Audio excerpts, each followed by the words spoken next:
Chapter 26. It was only a few days later that Edith arrived with her children. Roger met her at the train at 8 o'clock in the evening. The fast mountain express of the summer had been taken off some time before, so Edith had to be up at dawn and to change cars several times on the trip. She'll be worn out, he thought as he waited. The train was late. As he walked about the new station, that monstrous, sparkling hive of travel, with its huge halls and passageways, its little village of shops underground, and its bewildering levels for trains, he remembered the interest Bruce had shown in watching this immense puzzle worked out, the day and night labor year after year without the stopping of a train, this mighty symbol of the times, of all the glorious power and speed in an age that had been as the breath to his nostrils. How Bruce had loved the city. As Roger paced slowly back and forth with his hands clasped behind his back, there came over his heavy visage a look of affection and regret, which made even New Yorkers glance at him as they went nervously bustling by. From time to time he smiled to himself. The Catskills will be Central Park. All this city needs is speed. But suddenly he remembered that Bruce had always been here before to meet his wife and children, and that Edith on her approaching train must be dreading her arrival. And when at last the train rolled in, and he spied her shapely little head in the oncoming throng of travelers, Roger saw by her set, steady smile and the strained expression on her face that he had guessed right.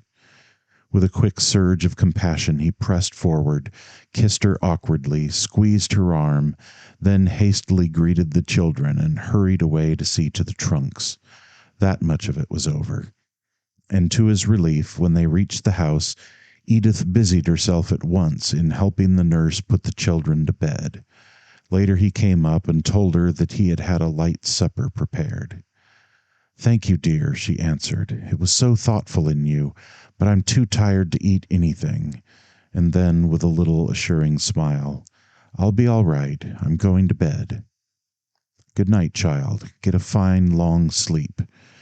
And Roger went down to his study, feeling they had made a good start.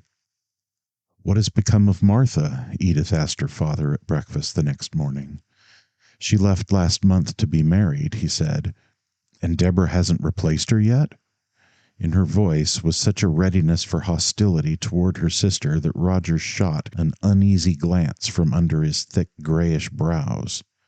"Has Deborah left the house?" he asked, to gain time for his answer. Edith's small lips slightly curled. "Oh, yes, long ago," she replied. "She had just a moment to see the children, and then she had to be off to school. To her office, I mean. With so many schools on her hands these days, I don't wonder she hasn't had time for the servants." "No, you're mistaken," he said. "That isn't the trouble. It's not her fault. In fact, it was all my idea." "Your idea?" she retorted in an amused, affectionate tone, and Roger grimly gathered himself. It would be extremely difficult breaking his unpleasant news. "Yes," he answered. "You see, this damnable war abroad has hit me in my business." "Oh, father, how?" she asked him. In an instant she was all alert. "You don't mean seriously?" she said. "Yes, I do," he answered, and he began to tell her why.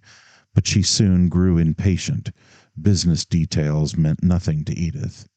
"I see," she kept saying. Yes, I see." She wanted him to come to the point.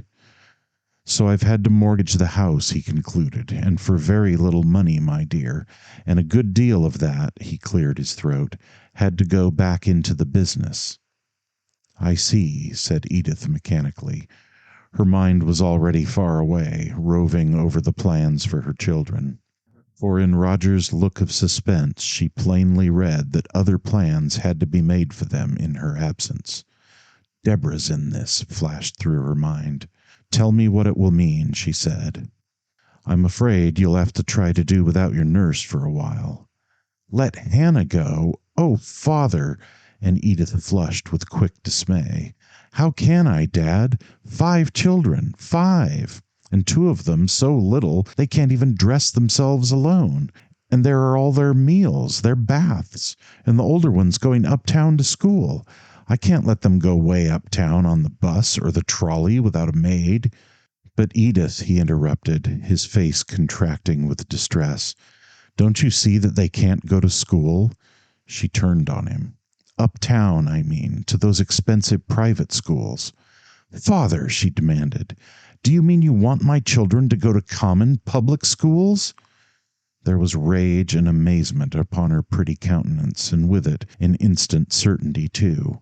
Yes, this was Deborah's planning. But Roger thought that Edith's look was all directed at himself, and for the first time in his life he felt the shame and humility of the male provider no longer able to provide. He reddened and looked down at his plate. You don't understand, he said. I'm strapped, my child. I can't help it. I'm poor. Oh, oh, Dad, I'm sorry. He glanced up at his daughter and saw tears welling in her eyes. How utterly miserable both of them were. It's the war, he said harshly and proudly. This made a difference to his pride, but not to his daughter's anxiety. She was not interested in the war or in any other cause of the abyss she was facing. She strove to think clearly what to do, but no, she must do her thinking alone. With a sudden quiet, she rose from the table, went around to her father's chair, and kissed him very gently. All right, dear, I see it all now, and I promise I'll try my best, she said. You're a brave little woman, he replied.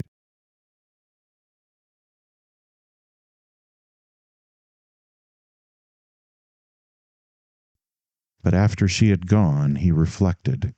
Why had he called her a brave little woman? Why had it all been so intense, the talk upon so heroic a plane? It would be hard on Edith, of course, but others were doing it, weren't they? Think of the women in Europe these days. After all, she'd be very comfortable here, and perhaps by Christmas times would change. He shook off these petty troubles and went to his office for the day. As she busied herself unpacking the trunks, Edith strove to readjust her plans. By noon, her head was throbbing, but she took little notice of that. She had a talk with Hannah, the devoted Irish girl who had been with her ever since George was born. It was difficult. It was brutal. It was almost as though in Edith's family there had been 2 mothers, and one was sending the other away. There, there, poor child, Edith comforted her. I'll find you another nice family soon where you can stay till I take you back. Don't you see it will not be for long? And Hannah brightened a little. But how in the wide world, she asked, will you ever do for the children, me gone? Oh, I'll manage, said Edith cheerfully. And that afternoon she began at once to rearrange her whole intricate schedule, with Hannah and school both omitted, to fit her children into the house. But instead of this, as the days wore on, nerve-wracking days of worry and toil, sternly and quite unconsciously she fitted the house to her children, and nobody made her aware of the fact. All summer long in the mountains, everyone by tacit consent had made way for her, had deferred to her grief in the little things that make up the everyday life in a home, and to this precedent once established, Edith now clung unawares. Her new day gave her small time to think. It began at 5 in the morning, when Roger was awakened by the gleeful cries of the 2 wee boys who slept with their mother in the next room, the room which had been Deborah's, and Edith was busy from that time on. First came the washing and dressing and breakfast, which was a merry, boisterous meal. Then the baby was taken out to his carriage on the porch at the back of the house, and after that, in her father's study from which he had fled with his morning cigar, for 2 hours Edith held school for her children, trying her best to be patient and clear, with textbooks she had purchased from their former schools uptown. For 2 severe hours, shutting the world all out of her head, she tried to teach them about it. At 11, their nerves on edge like her own, she sent them outdoors to play, entrusting the small ones to Betsy and George, who took them to Washington Square nearby with strict injunctions to keep them away from all other children. No doubt there were nice children there, but she herself could not be along to distinguish the nice from the common, for until 1 o'clock she was busy at home, bathing the baby and making the beds, and then hurrying to the kitchen to pasteurize the baby's milk and keep a vigilant oversight on the cooking of the midday meal. And the old cook's growing resentment made it far from easy. After luncheon, thank heaven, came their naps. And all afternoon, while again they went out, Edith would look over their wardrobes, mend and alter and patch and contrive how to make last winter's clothes look new. At times she would drop her work in her lap and stare wretchedly before her. This was what she had never known. This was what made life around her grim and hard, relentless, frightening. This was what it was to be poor. How it changed the whole city of New York. Behind it, the sinister cause of it all, she thought confusedly now and then of the great death across the sea, of the armies, smoking battlefields, the shriek of the dying, the villages blazing, the women and children flying away. But never for more than a moment. The war was so remote and dim, and soon she would turn back again to her own beloved children, whose lives, so full of happiness, so rich in promise hitherto, were now so cramped and thwarted. Each day was harder than the last. It was becoming unbearable. No, they must go back to school. But how to manage it? How? How? It would cost $800, and this would take nearly all the money she would be able to secure by the sale of her few possessions. And then what? What of sickness and the other contingencies which still lay ahead of her? How old her father seemed these days! In his heavy shock of hair the flecks of white had doubled in size, were merging one into the other, and his tall, stooping, massive frame had lost its look of ruggedness. Suppose, her breath came fast. Was his life insured, she wondered? On such afternoons, in the upstairs room, as the dusk crept in and deepened, she would bend close to her sewing, planning. At last she would hear the children trooping merrily into the house, and making a very real effort, which at times was in truth heroic, to smile. She would rise and light the gas, would welcome them gaily and join in their chatter, and bustle about on the countless tasks of washing them, getting their suppers, undressing the small ones, and hearing their prayers. With smiling good-night kisses she would tuck her two babies into their cribs. Afterward, just for a moment or two, she would linger under the gas jet, her face still smiling, for a last look, a last good night. Then darkness. Darkness settling over her spirit, together with loneliness and fatigue. She would go into Betsy's room and throw herself dressed on her daughter's bed, and a dull, complete indifference to everything under the moon and the stars would creep from her body up into her mind. At times she would try to fight it off. Tonight at dinner she must not be what she knew she had been the night before, a wet blanket upon all the talk. But if they only knew how hard it was, what a perfect hell it was! Her breath coming faster, she would dig her nails into the palms of her hands. One night she noticed and looked at her hand, and saw the skin was actually cut, and a little blood was appearing. She had read of women doing this, but she had never done it before, not even when her babies were born. She had gripped Bruce's hand instead. Chapter 27. Roger found her like that one evening. He heard what he thought was a sob from the room, for she had forgotten to close the door. He came into the doorway, but drew back, and closed the door with barely a sound. Frowning and irresolute, he stood for a moment in the hall, then turned and went into his room. Soon he heard Deborah enter the house and come slowly up the stairs. She too had had a hard day, he recalled, a day all filled with turbulence, with problems, and with vexing toil in her enormous family, and he felt he could not blame her for not being a little more help at home. Still, he had been disappointed of late in her manner toward her sister. He had hoped she would draw closer to Edith, now that again they were living together in their old home where they had been born. But no, it had worked just the opposite way. They were getting upon each other's nerves. Why couldn't she make overtures, some kindly proffers of help and advice and sympathy, the womanly things? From his room he heard her knock softly at the same door he had closed, and he heard her low, clear voice. "Are you there, Edith dear?" He listened a moment intently, but he could not hear the reply. Then Deborah said, "Oh, you poor thing, I'm awfully sorry. Edith, don't bother to come downstairs. Let me bring you up your supper." A pause. "I wish you would. I'd love to." He heard Deborah come by his door and go up the second flight of stairs to the room she had taken on the third floor.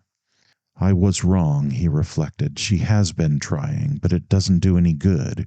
Women simply haven't it in 'em to see each other's point of view. Deborah doesn't admire Edith. She can't. She only pities her and puts her down as out of date. And Edith feels that, and it gets her riled, and she sets herself like an angry old hen against all Deborah's new ideas. Why the devil can't they live and let live? And he hesitated savagely between a pearl gray and a black cravat. Then he heard another step on the stairs. It was much slower than Deborah's, and cautious and dogged, one foot lifted carefully after the other.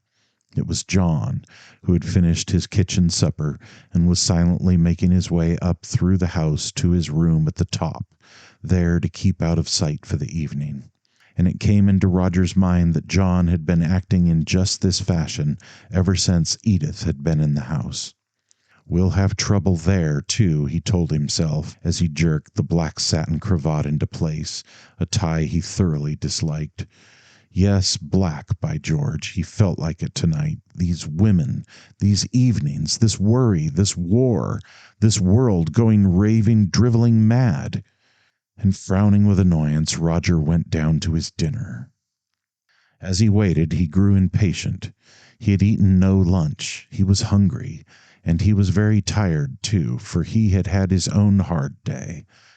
He got up angrily. Somebody must be genial here. He went into the dining room and poured himself a good stiff drink. Roger had never been much of a drinker. Ever since his marriage, cigars had been his only vice. But of late he had been having curious little sinking spells. They worried him, and he told himself he could not afford to get either too tired or too faint. Nevertheless, he reflected, it was setting a bad example for George. But glancing into his study, he saw that the lad was completely absorbed. With knees drawn up, his long, lank form all hunched and huddled on the lounge, hair rumpled, George was reading a book which had a cover of tough gray cloth. At the sight of it, his grandfather smiled, for he had seen it once before. Where George had obtained it, the Lord only knew. Its title was Bulls and Breeding, a thoroughly practical little book, but nothing for George's mother to see. As his grandfather entered behind him, the boy looked up with a guilty start and resumed with a short breath of relief. Young Elizabeth, too, had a furtive air, for instead of preparing her history lesson, she was deep in the evening paper reading about the war abroad. Stout and florid, rather plain, but with a frank, attractive face and honest, clear, appealing eyes, this curious creature of 13 was sitting firmly in her chair with her feet planted wide apart, eagerly scanning an account of the work of American surgeons in France. And again Roger smiled to himself. He was feeling so much better now. So Betsy was still thinking of becoming a surgeon. He wondered what she would take up next. In the past 2 years, in swift succession, she had made up her mind to be a novelist, an actress, and a women's college president, and Roger liked this tremendously. He loved to watch these two in the house. Here again his family was widening out before him, with new figures arising to draw his attention this way and that. But these were bright distractions.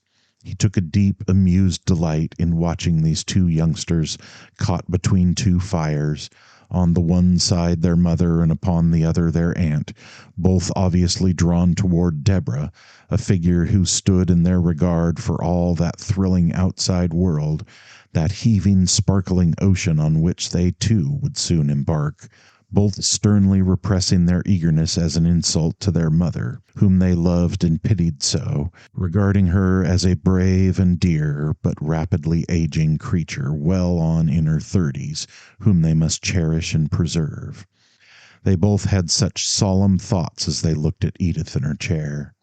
But as Roger watched them, with their love and their solemnity, their guilt and their perplexity, with quiet enjoyment he would wait to see the change he knew would come, and it always did.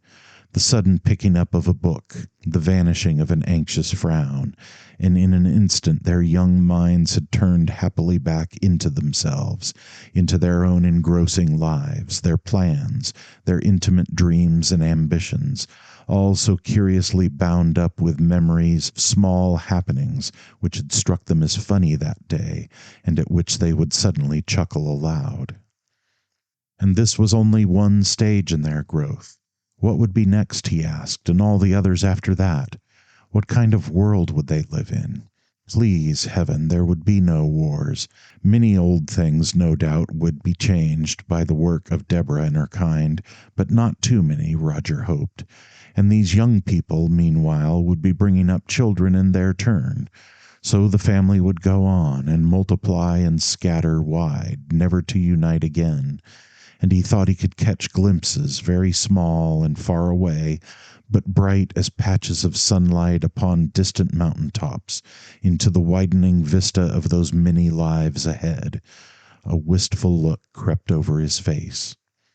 In their lives, too, we shall be there, the dim, strong figures of the past. Deborah came into the room, and at once the whole atmosphere changed. Her niece sprang up delightedly.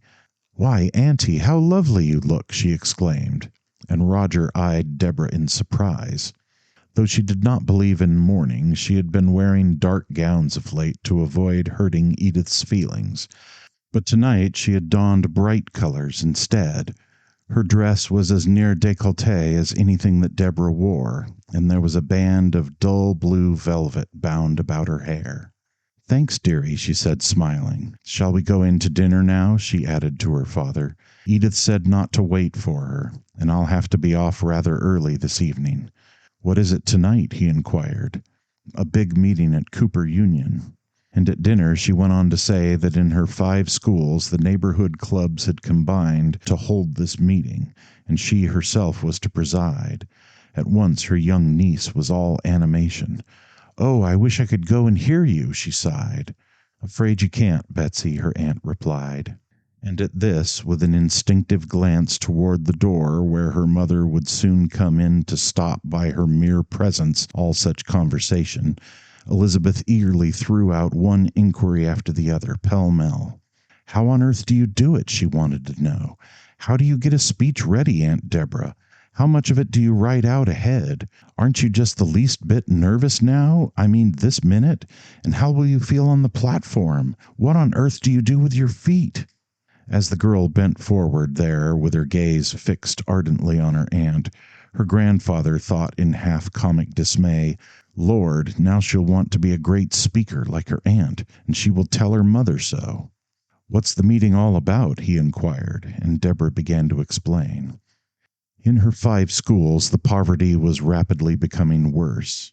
Each week more children stayed away or came to school ragged and unkempt, some without any overcoats, small pitiful mites wearing shoes so old as barely to stick on their feet. And when the teachers and visitors followed these children into their homes, they found bare, dirty, chilly rooms where the little folks shivered and wailed for food, and the mothers looked distracted, gaunt and sullen and half crazed. Over 300,000 workers were idle in the city. Meanwhile, to make matters worse, half the money from uptown, which had gone in former years into work for the tenements, was going over to Belgium instead, and the same relentless drain of war was felt by the tenement people themselves, for all of them were foreigners, and from their relatives abroad, in those wide zones of Europe already blackened and laid waste, in endless torrents through the mails came wild appeals for money. In such homes her children lived, and Deborah had set her mind on vigorous measures of relief. Landlords must be made to wait, and the city be persuaded to give work to the most needy. Food and fuel must be secured. As she spoke of the task before her, with a flush of animation upon her bright, expressive face, at the thought that in less than an hour she would be facing thousands of people, the gloom of the picture she painted was dispelled in the spirit she showed. These things always work out, she declared, with an impatient shrug of her shoulders. And watching her admiringly, young Betsy thought, "How strong she is! What a wonderful grown-up woman!" And Roger, watching, thought, "How young!" "What things?" It was Edith's voice at the door, and among those at the table there was a little stir of alarm. She had entered unnoticed, and now took her seat. She was looking pale and tired. "What things work out so finely?" she asked, and with a glance at Deborah's gown. "Where are you going?" she added. "To a meeting," Deborah answered. "Oh," and Edith began her soup. In the awkward pause that followed, twice Deborah started to speak to her sister, but checked herself, for at other dinners just like this she had made such dismal failures. "By the way, Edith," she said at last, "I've been thinking of all that furniture of yours which is lying in storage." Her sister looked up at her, startled. "What about it?" she asked. "There's so much of it you don't care for," Deborah answered quietly. "Why don't you let a part of it go? I mean the few pieces you've always disliked." "For what purpose?" "Why, it seems such a pity not to have Hannah back in the house. She would make things so much easier." Roger felt a glow of relief. "A capital plan," he declared at once. "It would be," Edith corrected him, "if I hadn't already made other plans." And then in a brisk, breathless tone, "You see, I've made up my mind," she said, "to sell not only part, but all my furniture, very soon, and a few other belongings as well, and use the money to put George and Elizabeth and little Bob back in the schools where they belong." "Mother!" gasped Elizabeth, and with a prolonged "oh" of delight, she ran around to her mother's chair. "But look here," George blurted worriedly. "I don't like it, Mother. Darned if I do. You're selling everything just for school." "School is rather important, George," was Edith's tart rejoinder. "If you don't think so, ask your aunt." "What do you think of it, Auntie?" he asked. The cloud which had come on Deborah's face was lifted in an instant. "I think, George," she answered gently, "that you'd better let your mother do what she thinks best for you. It will make things easier here in the house," she added to her sister, "but I wish you could have Hannah, too." "Oh, I'll manage nicely now," said Edith, and with a slight smile of triumph she resumed her dinner. "The war won't last forever," muttered Roger uneasily, and to himself, "but suppose it should last a year or more." He did not approve of Edith's scheme. "It's burning her bridges all at once for something that isn't essential," he thought, but he would not tell her so. Meanwhile, Deborah glanced at the clock. "Oh, it's nearly 8 o'clock. I must hurry or I'll be late," she said. "Good night, all," and she left them. Roger followed her into the hall. "What do you think of this?" he demanded. Her reply was a tolerant shrug. "It's her own money, Father." "All her money," he rejoined. "Every dollar she has in the world." "But I don't just see how it can be helped." "Can't you talk to her, show her what folly it is?" "Hardly," said Deborah, smiling. Already she had on her coat and hat and was turning to go, and her father scowled with annoyance. She was always going, he told himself, leaving him to handle her sister alone. He would like to go out himself in the evenings. Yes, by George, this very night. It would act like a tonic on his mind. Just for a moment, standing there, he saw Cooper Union packed to the doors.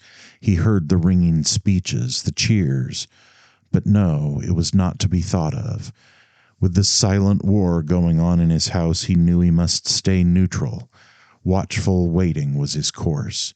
If he went out with Deborah, Edith would be distinctly hurt, and sitting all evening here alone, she would draw still deeper into herself. And so it would be night after night, as it had been for many weeks. He would be cooped up at home while Deborah did the running about. In half the time it takes to tell it, Roger had worked himself into a state where he felt like a mighty badly used man. "I wish you would speak to her," he said. "I wish you could manage to find time to be here more in the evenings. Edith worries so much, and she's trying so hard. A little sympathy now and then." "But she doesn't seem to want any from me," said his daughter a bit impatiently. "I know it's hard, of course it is, but what can I do? She won't let me help, and besides, there are other families, you know, thousands really suffering for the lack of all that we have here." She smiled and kissed him quickly. "Good night, Dad dear, I've got to run." And the door closed behind her.